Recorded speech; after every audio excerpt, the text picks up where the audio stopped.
Hello बच्चों, good evening. आपका अपने चैनल साइंस एकेडमी बाय सूरज सर में स्वागत है। तो आप लोग कैसे हैं?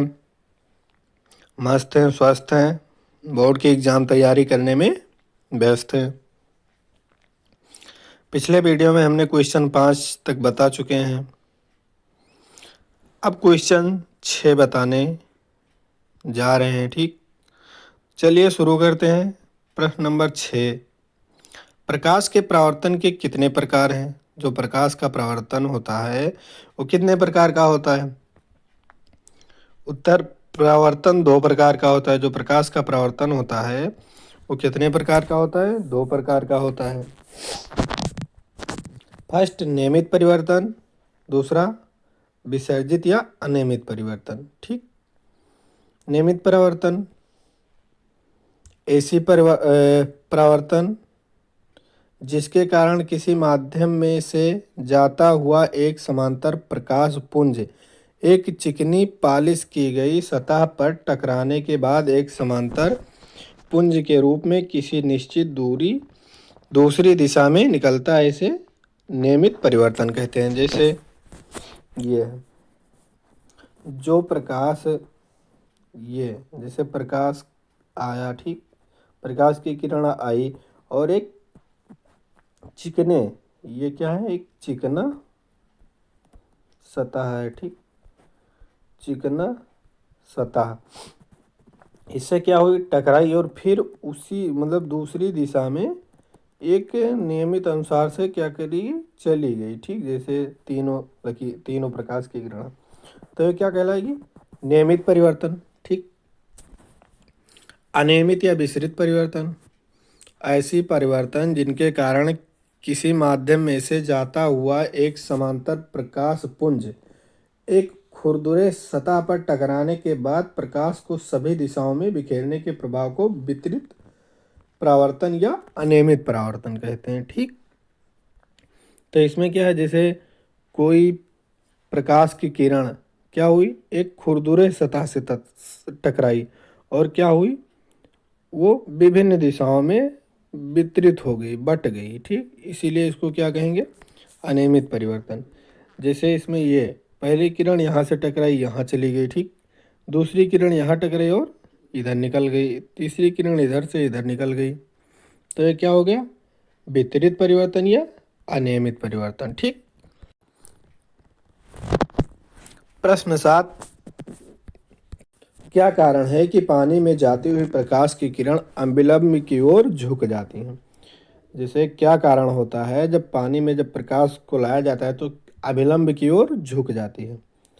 इसका कारण है, उत्तर, जब प्रकाश विरल माध्यम वायु से सघन माध्यम पानी में जाता है तो उसकी गति धीमी हो जाती है, जिसके कारण वह अविलंब की ओर मुड़ जाता है। ठीक, जैसे ये आपका कोई बाल्टी है, इसमें पानी भरा है। ठीक, क्या है, पानी भरा है और और ये वायु है, यानी कि यहाँ पे हवा है।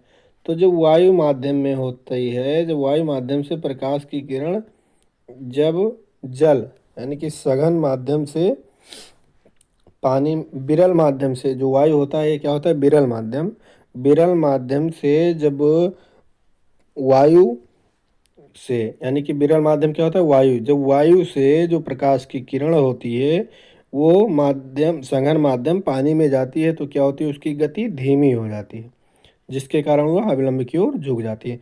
जिससे जब यहाँ से वायु से प्रकाश आई तो इसकी गति क्या रही, तेज रही। ठीक, और जब ये पानी में पड़ी तो इसकी गति धीमी हो गई।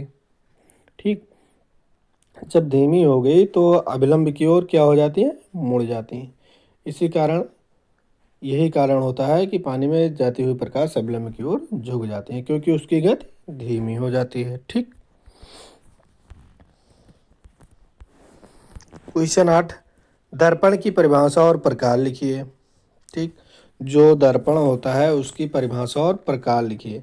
तो दर्पण क्या है, दर्पण यह एक चमकीला और अधिक पालिश किया हुआ परावर्तक पृष्ठ होता है जो अपने सामने रखी वस्तु का प्रतिबिंब बनाता है। ठीक, उसे क्या कहते हैं, दर्पण कहते हैं।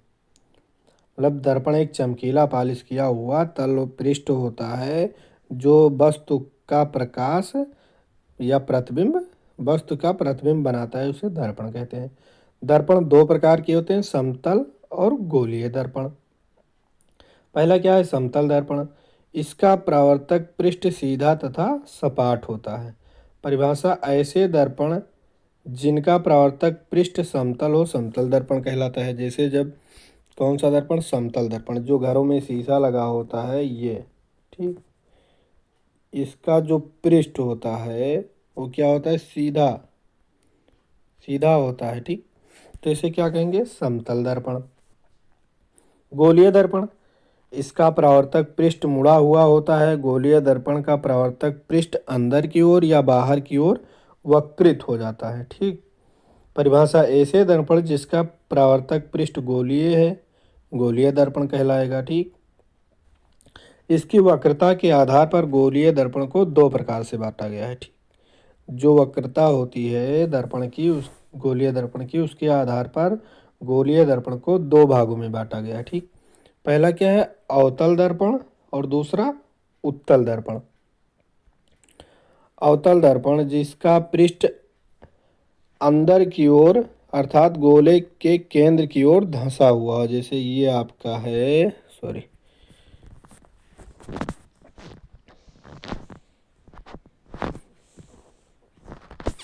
जैसे जो ये आपका है ये, ठीक, ये क्या है आपका अवतल दर्पण है, ठीक। और ये आपका है उत्तल दर्पण।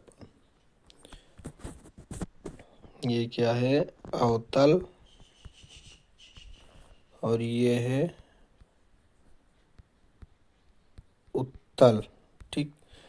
जैसे अवतल दर्पण, इसका पृष्ठ केंद्र की ओर अंदर की ओर अर्थात गोले के केंद्र की ओर धंसा होता है। जैसे जो इसका पृष्ठ है ये आप इसका हुआ पृष्ठ, ठीक।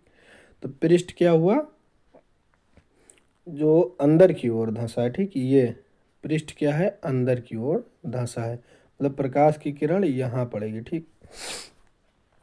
उत्तल दर्पण, इसका परावर्तक पृष्ठ बाहर की ओर होता है। जैसे इसका परावर्तक पृष्ठ कहाँ पे होगा, बाहर की ओर होगा, ठीक। तो दर्पण कितने प्रकार के होते हैं, दो प्रकार के, समतल और गोलीय। गोलीय दर्पण किसे कितने प्रकार के होते हैं, दो प्रकार के, अवतल दर्पण और उत्तल दर्पण, ठीक। क्वेश्चन नंबर 9, अवतल दर्पण द्वारा बनने वाले प्रतिबिंब की स्थिति बताइए। जो अवतल दर्पण होता है, जो अवतल दर्पण, उसके द्वारा जो प्रतिबिंब बनता है उसकी स्थिति बताइए। तो अवतल द्वारा बनने वाला प्रतिबिंब क्या होगा, अवतल दर्पण में उत्तर, अवतल दर्पण में बनने वाली प्रतिबिंब वस्तु की स्थिति पर निर्भर करती है, ठीक। ध्रुव पी तथा मुख्य फोकस एफ के बीच रखा बिंब का ही केवल प्रतिबिंब आभासी एवं सीधा बनता है, अन्यथा अवतल दर्पण अन्य किसी भी जगह रखी वस्तु का प्रतिबिंब वास्तविक एवं उल्टा बनाता है। मतलब अगर ध्रुव और फोकस दूरी के बीच अगर कोई बिंब बनाता है तो वह क्या होगा, आभासी और सीधा होगा। बाकी जगह पर रखी वस्तु का प्रतिबिंब क्या होगा, उल्टा होगा।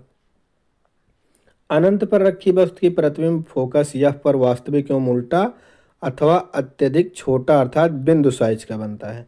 जब कोई वस्तु अनंत पर रखी होती है तो उसका जो प्रतिबिंब होता है वो कितना होगा, अत्यधिक छोटा, उल्टा और वास्तविक होगा, ठीक। वक्रता केंद्र सी पर अगर कोई वस्तु रखी है, प्रतिबिंब फोकस एफ तथा वक्रता केंद्र सी पर वास्तविक एवं उल्टा तथा छोटा बनता है। अगर वक्रता केंद्र सी पर कोई वस्तु रखी है तो उसका जो फोकस और वक्रता केंद्र के बीच में वास्तविक एवं उल्टा और छोटा प्रतिबिंब बनेगा, ठीक। वक्रता केंद्र सी पर रखी वस्तु की प्रतिबिंब वक्रता केंद्र सी पर वास्तविक एवं उल्टा तथा समान साइज का बनता है, ठीक। वक्रता केंद्र सी एवं मुख्य फोकस के बीच रखी वस्तु की प्रतिबिंब सी से परे मतलब सी से दूर वास्तविक एवं उल्टा तथा विवर्तित बड़ा बनेगा। अगर जो वस्तु रखी है वो वक्रता केंद्र सी और मुख्य फोकस एफ के बीच रखी है तो उसका प्रतिबिंब कहाँ बनेगा, प्रतिबिंब सी से दूर, जो वक्रता केंद्र है उससे दूर वास्तविक एवं उल्टा बनेगा और बड़ा बनेगा, ठीक। तो ये हो गया आपका क्वेश्चन 9। क्वेश्चन 10, लेंस की परिभाषा और प्रकार लिखिए। तो लेंस क्या होता है और उसकी प्रकार भी बताइए। तो लेंस माध्यम का दो पृष्ठों से घिरा हुआ कोई पारदर्शी माध्यम जिसका एक या दोनों पृष्ठ गोलीय हैं, लेंस कहलाता है। मतलब वह माध्यम से दो पृष्ठों में घिरा हुआ कोई पारदर्शी माध्यम, मतलब पारदर्शी मतलब जहाँ प्रकाश आर पार जा सके उसे क्या कहेंगे, पारदर्शी। तो पारदर्शी माध्यम होता है जिसका दोनों पृष्ठ गोलीय, एक या दोनों पृष्ठ क्या हों, गोलीय हों, लेंस कहलाता है। उत्तल लेंस, ये दो प्रकार के होते हैं जो लेंस होते हैं। कितने प्रकार के होते हैं, दो लेंस। उत्तल लेंस वह लेंस जिसके दोनों बाहरी गोलीय पृष्ठों का उभार बाहर की ओर हो उसे उत्तल लेंस कहते हैं। इस लेंस को अभिसारी लेंस भी कहते हैं क्योंकि यह अपने से गुजरने वाले प्रकाश किरणों को अभिसरित कर देता है, मतलब इकट्ठा कर देता है, तो उत्तल लेंस कहलाता है। जैसे उत्तल लेंस क्या होता है, इसके दोनों पृष्ठ जो होते हैं वो क्या होते हैं, उभरे हुए होते हैं। ये बाहरी पृष्ठ है, अंदर दोनों पृष्ठ क्या हुए, उभरे हुए हैं। देखिए ये है उभरा हुआ पृष्ठ, ठीक। और इससे जो प्रकाश आता है, प्रकाश की किरण आती है उसे इकट्ठा कर देता है, ठीक, इकट्ठा कर देता है, अभिसरित कर देता है, तो क्या कहलाता है, उत्तल लेंस। दूसरा है अवतल लेंस। वह लेंस जिससे दोनों बाहरी गोलीय पृष्ठ अंदर की ओर वक्रित हों उसे अवतल लेंस कहते हैं। इस लेंस को अपसारी लेंस भी कहते हैं क्योंकि यह अपने से गुजरने वाले प्रकाश किरणों को अपसरित यानी कि फैला देता है, ठीक।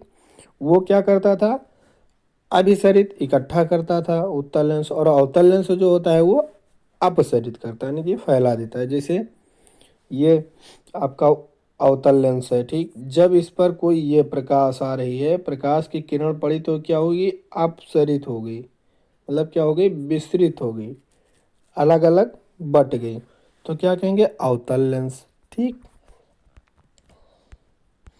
अब प्रश्न 11, दर्पण सूत्र लिखिए। जो दर्पण होता है, प्रतिबिंब बनता है, उसका सूत्र क्या होता है। तो दर्पण सूत्र, प्रतिबिंब की दूरी v का व्युत्क्रम और बिंब की दूरी u का व्युत्क्रम का योग फोकस दूरी f के व्युत्क्रम के बराबर होता है। व्युत्क्रम मतलब उल्टा, यानी कि जैसे सूत्र 1/f, जो फोकस दूरी हुई 1/f या क्या हुई, फोकस दूरी की व्युत्क्रम हुआ, तो ये किसके बराबर होता है, प्रतिबिंब की दूरी और बिंब की दूरी, मतलब प्रतिबिंब की दूरी और बिंब की दूरी के क्या होता है, व्युत्क्रम के बराबर होता है। तो 1/f बराबर 1/b प्लस 1/u, ठीक, इसका सूत्र हो गया, ठीक। अब क्या है, क्वेश्चन 12, आवर्धन क्षमता की परिभाषा और सूत्र लिखिए। दो आवर्धन क्षमता होता है उसका परिभाषा और सूत्र लिखिए। तो आवर्धन क्षमता मैग्निफिकेशन, किसी बिंब का प्रतिबिंब कितना गुना बड़ा है या छोटा है, यही प्रतिबिंब का आवर्धन कहलाता है। मतलब जो प्रतिबिंब का आवर्धन क्या होता है, मतलब जो प्रतिबिंब बना वो कितना बड़ा बना, कितना छोटा बना और कहाँ पर बना, ये क्या होता है, प्रतिबिंब का आवर्धन होता है, ठीक। आवर्धन को हम स्मॉल एम से प्रदर्शित करते हैं, ठीक। क्या करते हैं, स्मॉल एम से प्रदर्शित करते हैं। आवर्धन के लिए बिंब की ऊंचाई जो होती है वो किस में ली जाती है, धनात्मक होती है, क्योंकि बिंब हमेशा मुख्य अक्ष के ऊपर और सीधा रखा जाता है। जो बिंब होता है उसकी ऊंचाई धनात्मक होती है क्योंकि जो बिंब होता है वो मुख्य अक्ष के ऊपर और सीधा रखा जाता है, ठीक। इसका प्रतिबिंब क्या होगा, आभासी तथा सीधा प्रतिबिंब के लिए प्रतिबिंब की ऊंचाई जो h होती है वो धनात्मक ली जाती है। मतलब अगर आभासी और सीधा प्रतिबिंब बना है तो उसकी जो ऊंचाई होगी किस में ली जाएगी, धनात्मक ली जाएगी, ठीक। और प्रतिबिंब यदि उल्टा बना है, ठीक, प्रतिबिंब क्या बना है, उल्टा प्रतिबिंब बना है और बिंब की ऊंचाई तब क्या होगी, बिंब की ऊंचाई जो होगी वो ऋणात्मक ली जाएगी। मतलब जो जैसे यम बराबर h1/h, ठीक, h1/h2 है, ठीक। तो अगर प्रतिबिंब का जो ऊंचाई है वो मतलब जो प्रतिबिंब है वो आभासी और सीधा सीधा है तो उसकी ऊंचाई क्या होगी, धनात्मक ले जाएगी, जैसे ये। और बिंब की ऊंचाई अगर उल्टा है तो माइनस में ली जाएगी, ठीक, ऋणात्मक ली जाएगी।